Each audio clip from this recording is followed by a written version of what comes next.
des données se sont accumulées aux États-Unis, en Inde, un peu partout, en Allemagne aussi,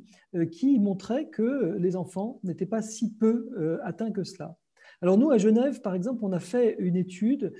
qui était un peu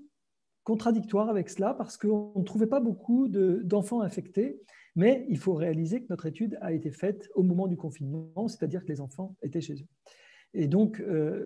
les études qui ont suivi, et pour faire un peu court quand même ce petit historique, les études qui ont suivi, notamment à Genève à nouveau, mais après la deuxième vague, alors que les écoles sont restées ouvertes, comme dans beaucoup d'endroits en Europe pour la deuxième vague, eh bien, ont montré que les enfants ont été beaucoup plus contaminés, au moins autant en tout cas que les adultes, et probablement un peu plus, et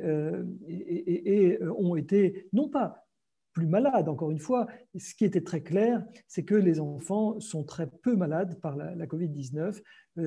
expriment très peu les symptômes. En fait, ce qui pose problème, donc, je dirais, la transmission par les enfants, c'est donc moins le problème sanitaire pour les enfants eux-mêmes que le problème de la circulation du virus dans la communauté, cette circulation qui peut aller dans les familles, mais aussi bien sûr chez les grands-parents ou chez des gens beaucoup plus à risque et entraîner des maladies beaucoup plus sérieuses, beaucoup plus graves chez l'enfant, chez l'adulte, pardon, et notamment chez les adultes âgés ou ayant des risques. Et lorsqu'ils font des contaminations à l'école, elles peuvent passer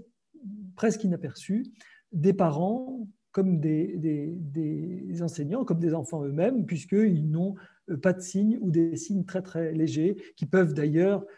faire croire qu'ils ont un vague rhume, un autre type de virus respiratoire très banal. Dans le fond, les enfants font une infection respiratoire très banale à l'école.